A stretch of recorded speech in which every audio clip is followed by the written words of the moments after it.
Yo, it's your boy Martinez, and this is my YouTube channel with Baby Girl. As you can see, I'm by myself in this video, because in this video, I'm going to cover the Super Bowl, the playoffs, and my take on the whole situation. Let me tell you something right now. I want to start off by saying this. I want to go on record by saying that I know Stephen A. Smith says that Aaron Rodgers is a bad man. Patrick Mahomes, that's a bad boy. Let me tell you something right now. That's a bad boy. He has proven all playoffs that he can really come from behind and start snapping like he was in the league the whole time. Let's start off with the Houston game, because that was the biggest turnaround I think I've ever seen. Let me tell you something right now. The fact that he actually came back from being down 24 points, 28 points. It had to be at least 3 touchdowns against Houston. Great team. Phenomenal team. You know what I mean? Defensively, they're dogs. Offensively, they're dogs. The only thing I could take away from them is the offensive line. All season long, Deshaun Watson has been under pressure based off the guard position.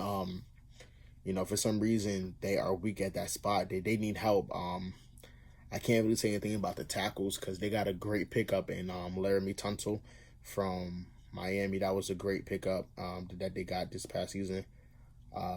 He definitely helped out the offensive line 100%.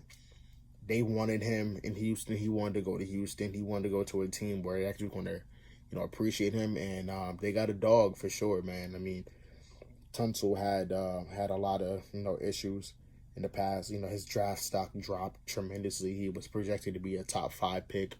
Ended up dropping into the mid-first round. But you know what? Nonetheless, great guy. But not to get off topic, Houston being up by the 20-something points and Kansas City coming back the way that they did, man. I mean, it was a masterpiece in the making, just watching it happen. Patrick Mahomes, that's a great guy, man. I tell you, man, phenomenal quarterback, man. Future Hall of Fame. I'm saying it right now, his second, third year, and definitely a future Hall of Famer without a question, man, because what he did this year was unheard of. You know what I mean? You coming back 3 straight weeks in a row of being down. Like I say, in total, they had to be down by like 50-something points, probably even more. And they came back every single game. That's the Houston game. I mean, that was crazy. And then coming in next week against the Tennessee Titans. Derrick Henry, that's a bad boy right there too at the running back position. They definitely need to pay him, because if they don't pay him, man, another team damn sure will. I heard a quote from Shorty's dad, kind of paraphrasing, but he said something about how a woman is the neck and a man is the head, and a man can't make no moves without his woman. So I'm saying that to say that, not to downplay the Tennessee Titans, but Derrick Henry is the neck and the Tennessee Titans is the head. And or maybe actually can kind of switch that around, because again, you need a team to be able to move. But it's like, if your team ain't doing nothing, it kind of limits what you can do, because now it makes you one-dimensional. Everybody knows that he's going to run the ball. I mean, you've seen what he did all playoffs, just running on the Patriots. I forgot the other team the Baltimore Ravens. I mean, he demolished them. I mean, I'm talking about the top defensive teams in the NFL, and he came back and he did what the hell he did. But Kansas City, man, that's a bad team right there, man. It's a well deserved win. Seeing them, doing what they did, overcoming a lot, looking like they really was going to get knocked out the playoffs. I thought it was going to be Tennessee's year, because, they ended the season on a hot streak, and they came in against the Patriots and they dominated like they was supposed to be there the whole time. The underdogs always come out on top, but obviously against Kansas City, that didn't happen. But Andy Reid, I'm a diehard Andy Reid fan. You know, even though he actually was a Philadelphia Eagle, you know, he was a coach.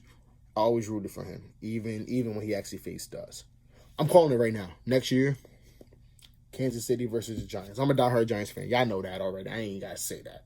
Y'all already know what's up. Kansas City against the New York Giants next year. I'm calling it right now. I'm always gonna root for my team, even against Patrick Mahomes. But all in all, it was a well-deserved win for them. It's nothing that you really can take away from them at all. It was, I mean, they did what the hell they were supposed to do. I mean, I don't know what halftime conversation they had every single game.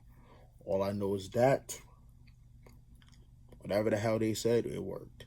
You know, watching Tyrann Mathieu dog at the safety position, one of the best safeties out there, 100%. You know, you've seen them against the San Francisco 49ers. You've seen them, you know, actually, like, you know, getting rowdy on his team, you know, telling them that they need to wake the fuck up because, you know, this is the big game. This is when to go home. You know, you work too hard all season to get to this position for you to crumble.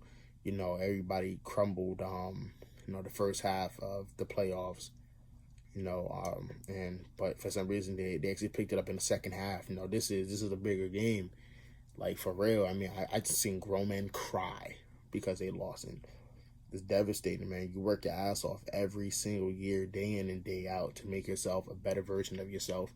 For you to come up short, it's devastating. But nonetheless, Kansas City got it done, and I'm proud of them 100%, man. Future Hall of Famer, you know, Patrick Mahomes. And, you know, hopefully they can really keep it up, man, because they gave Kansas City their first Super Bowl win in 50 years, man. And that had to be the greatest thing in the world to do, man. And big shout out to Travis Kelce because he's my favorite tight end, bro. He's honestly the best tight end in the NFL. Don't at me. Everybody saying George Kittle. I can understand it, but he's not better than Travis Kelce. Travis Kelce is the GOAT right now. And that's just what the fuck it is. So, all in all, congratulations to Kansas City. And it was a well-deserved win.